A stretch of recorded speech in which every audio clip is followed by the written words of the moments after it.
dan sehat selalu ya. Oh iya, karena masih suasana lebaran nih, gue mau minta maaf nih. Minal aidin wal faizin, mohon maaf lahir dan batin ya Sobat Dental. Semoga puasa kemarin kita bisa diterima oleh Allah Subhanahu wa taala.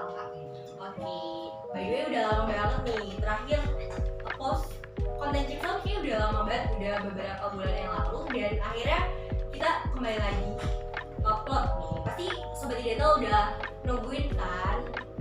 Oke, jadi kebetulan juga kita baru selesai UTS nih. Pasti Sobat Dental butuh refreshing, atau kalau anak zaman sekarang bilang tuh healing kan.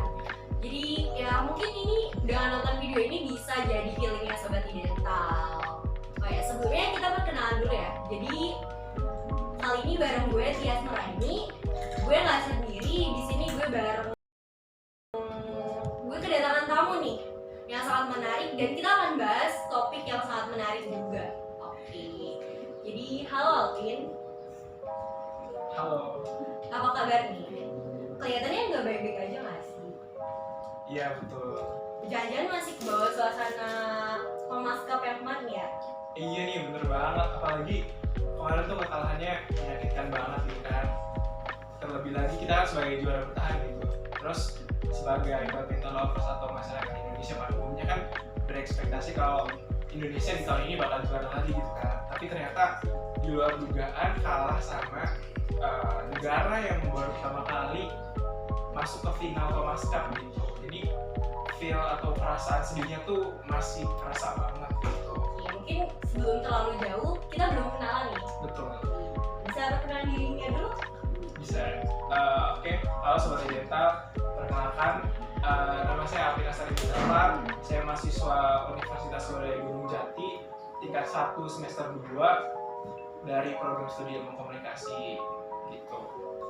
Jadi namanya Kak Alvin ya. Dan Yeah. dari tadi gue sebenarnya udah saltok banget nih sama outfitnya Kak Alvin. Waduh. Apa ada hubungannya sama topik yang mau kita bahas nih Kak Alvin? Iya betul banget Kak Tias. Jadi outfit saya pada kesempatan kali ini tuh pakai jersey dari UKM olahraga UGJ, yaitu UKM badminton.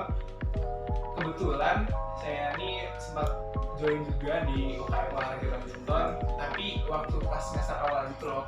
Jadi akhir-akhir ini udah jarang untuk ikut karena banyak sekali kesibukan yang akhirnya dari saya pribadi susah untuk memanajemen waktu gitu kan. Ada sibuk perkuliahan dan sibuk UKM di sini juga di Dental gitu. Akhirnya saya memutuskan untuk vakum gitu ya dari UKM olahraga badminton, dan kebetulan saya punya jersey-nya juga ini.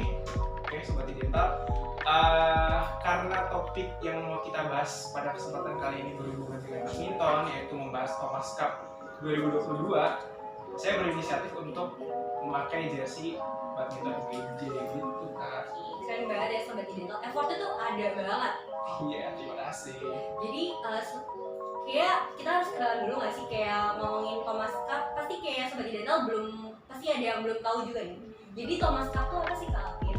Oke, jadi Pemaskap itu sendiri adalah suatu ajang internasional badminton pria yang diselenggarakan setiap 2 tahun sekali Kak Tias. Oke, jadi Ya. diadainnya 2 tahun sekali. Iya, betul banget. Mungkin bisa diceritain nih latar belakang Pemaskap tuh gimana?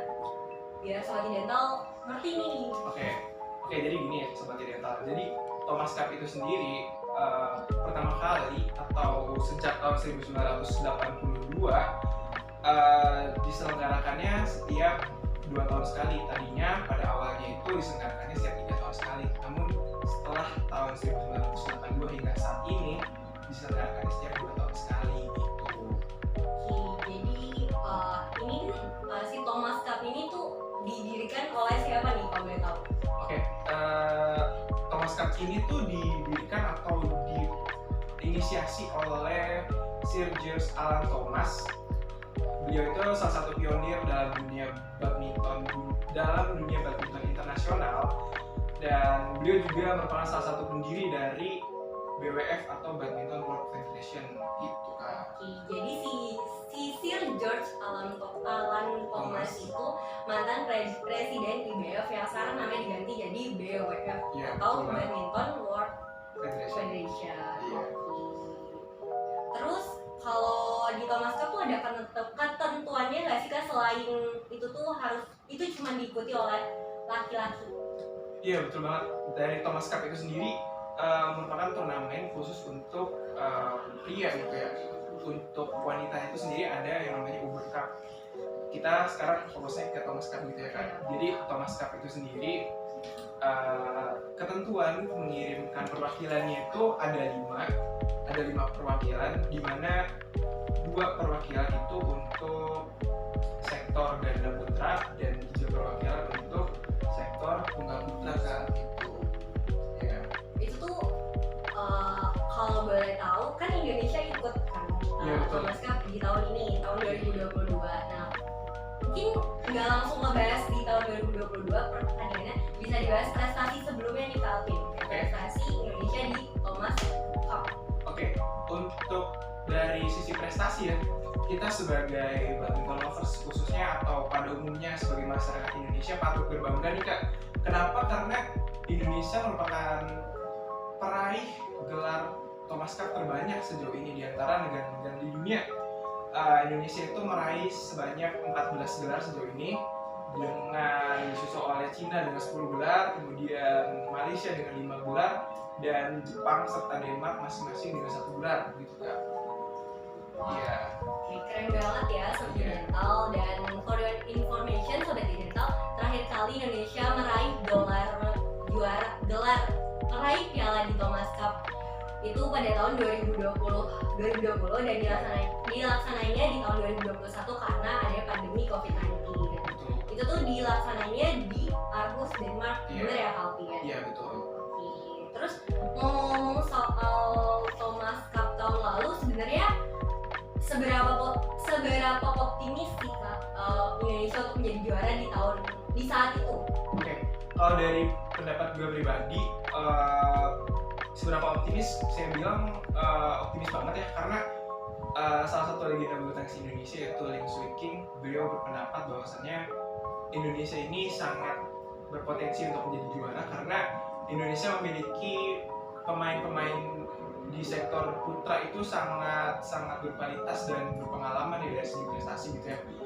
Kita bisa sebut saja di sektor tunggal putra gitu ya. Indonesia memiliki Anthony Sinisuka Ginting. Beliau berada di ranking 5 dunia saat ini. Kemudian selanjutnya ada Jonathan Christie dengan ranking 7 dunia saat ini gitu ya. Kemudian selanjutnya di sektor ganda putra kita juga punya Marcus Fernaldi dan Kevin Sanjaya Sukamuljo atau biasa kita sebut sebagai The Minions. Mereka berdua ini mempunyai catatan yang sangat baik ya. Mereka menduduki peringkat nomor 1 dunia selama 5 tahun terakhir. Kemudian selanjutnya ada The Daddies atau Muhammad Hasan dan Hendra Setiawan. Mereka berdua ada di peringkat nomor 2 dunia. Dan yang terakhir ada pasangan Fajar Alfian dan Rian Ardianto. Mereka berdua ada di posisi ke-7 dunia di sektor ganda putra gitu Kak. Jadi dengan catatan tadi gitu ya, legenda bulu tangkis Indonesia yaitu Lim Swee King menyampaikan bahwasanya beliau sangat optimis bahwasanya Indonesia akan mengembalikan kembali Piala Thomas ke tanah air gitu setelah kurang lebih 19 tahun lamanya Piala Thomas tidak ke tanah air, karena terakhir Indonesia meraih Piala Thomas itu tahun 2002 gitu. Jadi baru berhasil lagi nih dibawa ke Indonesia itu tahun lalu gitu kan. Jadi jaraknya lama banget ya Kak, dari tahun 2002 sampai 2021 gitu. Oke, mungkin bisa diceritain nih laga final di Thomas Cup 2021 tuh gimana yang diselenggarakan di Aarhus, Denmark? Oke, waktu tahun kemarin ya ketika diselenggarakan di Aarhus, Denmark, ketika Indonesia juara itu Indonesia melawan Cina ketika di partai final, dan Indonesia itu menurunkan 5 perwakilan, yaitu dari sektor tunggal putra ada Anthony Sinisuka Ginting, kemudian di ganda putranya itu ada Fajar Alfian dan Rian Ardianto, kemudian di tunggal putranya ada Jonathan Christie, dan atau ganda putra kedua itu ada Kevin Sanjaya dan juga Daniel Martin, dan yang terakhir di tunggal nomor 3 itu ada Cesar Rustavito. Dan dari hasilnya itu Indonesia mampu mengalahkan Cina dengan skor cukup telak dan cukup meyakinkan dengan skor 3-0 setelah Anthony Sinisuka Ginting berhasil mengalahkan tunggal pertama Cina, kemudian di ganda putra pertamanya Fajar Alfian dan Ria Ardianto berhasil mengalahkan ganda pertama Cina, kemudian yang terakhir Jonathan Christie sebagai tunggal nomor 2 berhasil mengalahkan tunggal nomor 2 Cina.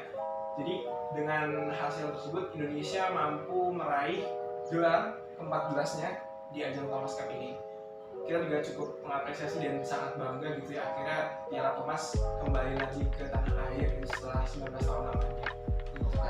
Jadi patut berbangga hati ya Sobat Iya. Digital, karena kemarin tuh tahun 2021 merupakan gelar ke-14 Indonesia di ajang Thomas Cup. Ya, mungkin pembahasan selanjutnya bisa membahas peta kekuatan Indonesia di Thomas Cup 2022 kemarin. Gimana nih kalau Oke, kalau dari gue pribadi ya, untuk peta kekuatan Indonesia di Thomas Cup 2022 di Bangkok, Thailand tidak jauh berbeda dengan yang di Denmark ketika Indonesia jadi juara gitu ya. Dari sektor tunggal putra itu sendiri masih dengan pemain-pemain yang sama yang diandalkan seperti nama-nama besar Anthony Sinisuka Ginting, kemudian Jonathan Christie dan juga Cesar Stabito itu masih dipercaya untuk berlaga gitu ya. Terus dari sektor ganda putra itu ada sedikit perbedaan. Dari perwakilan pertama itu ada The Minions, namun mereka tidak lengkap gitu ya karena sangat disayangkan ketika Marcus Gideon dinyatakan absen karena mengalami cedera dan juga masih dalam tahap pemulihan cederanya gitu ya sampai saat ini. Akhirnya mau tidak mau Kevin harus mencari partner lain gitu. Kemudian yang kedua ada pasangan Davis ya, Hendra Setiawan dan Muhammad Hasan. Mereka berdua masih berlaga di edisi Thomas Cup tahun ini. Kemudian ada Fajar Alfian dan Ria Ardianto, mereka berdua juga masih berpartisipasi juga di edisi Thomas Cup tahun ini. Yang berbeda hanya ketika Marcus Gideon absen gitu ya, itu membuat kekuatan Indonesia saya rasa cukup pincang gitu, karena The Minions itu kan salah satu tumpuan juga ya di sektor ganda putra, jadi gitu kan. jadi sangat disayangkan ya, Iya, karena betul. Marcus Gideon Iya. mengalami cedera sehingga tidak bisa ikut andil di ajang Thomas Cup kemarin. Iya. Namun cukup tenang juga karena Kevin bisa menyeimbangkan ya. Iya, betul.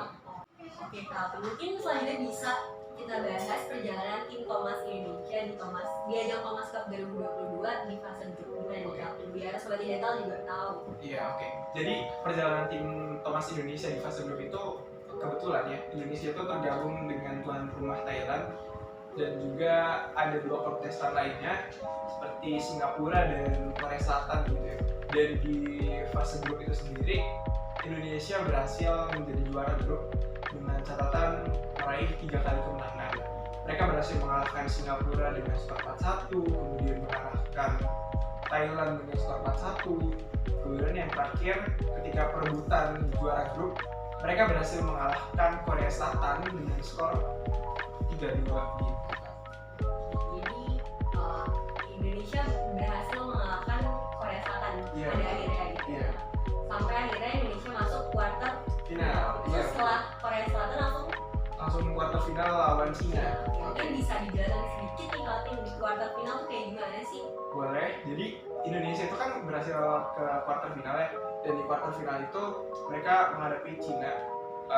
Mereka menghadapi Cina dengan skor yang sama juga, mereka menang seperti halnya ketika final Thomas Cup di edisi tahun lalu ya, dengan skor 3-0, dengan skor yang sangat meyakinkan. Akhirnya Indonesia mampu melenggang ke fase semifinal gitu kan. Dan Indonesia berhasil mengalahkan Mengalahkan Cina Cina, di iya, kuarter betul. final dan masuk ke semifinal Iya. melawan Jepang. Iya, Gimana betul. tuh ceritanya Kak? Di semifinal itu sendiri Indonesia cukup kesulitan. Kenapa? Karena mungkin kekuatan Indonesia dan Jepang itu sendiri sangatlah seimbang gitu ya. Jadi menjadikan partai tersebut sangat panas gitu. Dan skor akhirnya itu sendiri 3-2 gitu. Jadi sangat tipis dan sangat seimbang. Akhirnya Indonesia dengan meyakinkan berhasil lolos ke fase final gitu kan. Dan berhasil masuk final melawan India. Iya, betul banget lah. Mungkin ini agak sedih ya, coba bisa diceritain sedikit lah di final tuh gimana nih Kak? Sampai akhirnya ya Indonesia belum Iya, belum rezekinya kali ya. Jadi di partai final itu sendiri kan Indonesia menghadapi India. Ekspektasi besar masyarakat Indonesia terutama badminton lovers adalah Indonesia menjadi juara gitu ya. Apalagi lawannya India yang notabene baru pertama kali gitu masuk ke final. Sedangkan Indonesia udah 14 kali juara gitu kan.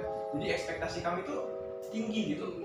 Mengharapkan bahwasanya Indonesia bisa juara, tapi sayang sekali di partai final di luar dugaan kita semua Indonesia ternyata kalah dengan skor yang sangat di luar dugaan 3-0 dan memupuskan harapan Indonesia untuk meraih gelar ke-15-nya gitu. Jadi ya India meraih gelar untuk pertama kalinya gitu di Thomas Cup gitu kan.